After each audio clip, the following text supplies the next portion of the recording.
আসো জেনে নেই মক টেস্ট কিভাবে দিতে হয়। কারণ আজকে যে তুমি ভুল করছো, মক টেস্টের মাধ্যমে তুমি সেই ভুলগুলো শুধরে নিতে পারবে। প্রতিটি ভুল তোমাকে কিন্তু আরেকটি সাফল্যের দিকে নিয়ে যাবে। আনলিমিটেড মক টেস্ট তুমি দিতে পারবে আমাদের এখানে তোমার রেজিস্ট্রেশন সম্পন্ন হলেই।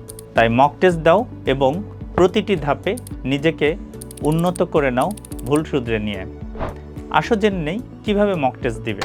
প্রথমেই ড্যাশবোর্ডে লগ ইন করো। তুমি রেজিস্ট্রেশন করে ড্যাশবোর্ডে গেলে দেখবে একটি মক টেস্ট বাটন আছে। সেখান থেকে তুমি তোমার পছন্দের ক্লাস অনুযায়ী সেগমেন্ট লিস্ট পাবে। সেখান থেকে তুমি তোমার পছন্দের সেগমেন্ট সিলেক্ট করো।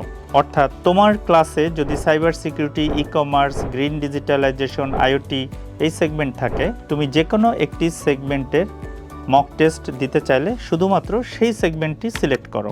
সিলেক্ট করা সেগমেন্টের সাথে সাথেই দেখবে তোমার মক টেস্টের নতুন একটি পেজ এসেছে। সেখান থেকে তুমি স্টার্ট এক্সাম বাটনে ক্লিক করো। প্রতিটি প্রশ্ন মনোযোগ দিয়ে পড়ো এবং উত্তর দাও। কারণ এখানে তাড়াহুড়ার কিছু নাই, কারণ তুমি এখানে শিখতে এসেছো।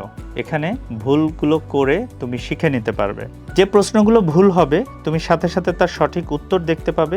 এভাবে তুমি তোমার নিজের দুর্বলতা খুঁজে বের করে উন্নতি করতে পারবে। মক টেস্ট একটি নির্দিষ্ট সময়ের মধ্যে দিতে হয়, তাই তুমি শিখে যাবে কিভাবে ফাইনাল পরীক্ষার সময়কে ঠিকভাবে ব্যবহার করতে হবে। মক টেস্টটা কেন জরুরি? কারণ মক টেস্টের মাধ্যমে তোমার প্রস্তুতি বাড়বে, তোমার পরীক্ষার এনভায়রনমেন্টের সাথে তুমি পরিচিত হবে, তোমার কনফিডেন্স বাড়বে এবং সবচেয়ে বড় যে বিষয় টাইম ম্যানেজমেন্ট। টাইম ম্যানেজমেন্ট কেন জরুরি আসো জেনে নেই। ধরো তুমি আর তোমার বন্ধু একই ক্লাসের একই সেগমেন্টে পরীক্ষা দিচ্ছ, দুইজনেই একই নম্বর পেয়েছো। তাহলে আমরা কাকে বিজয় করব? তাহলে যে আগে এক্সাম শেষ করেছে তাকেই কিন্তু বিজয়ী ধরা হবে। তাই মক টেস্টের মাধ্যমে তুমি টাইম ম্যানেজমেন্ট শিখতে পারবে। একই প্রশ্ন একই সিস্টেমে তুমি যখন বারবার দিবে, তুমি শিখতে পারবে কিভাবে তাড়াতাড়ি সঠিকভাবে সঠিক প্রশ্নের উত্তর দিয়ে মক টেস্টগুলো শেষ করতে হয়, যেটা তুমি তোমার সিলেকশন, কোয়ার্টার ফাইনাল, সেমিফাইনাল এবং ফাইনাল রাউন্ডে ব্যবহার করতে পারবে। তাই বারবার প্র্যাকটিস করো, যত খুশি তত মক টেস্ট দাও আর হয়ে যাও সেরা আইসিটি বিজয়ী।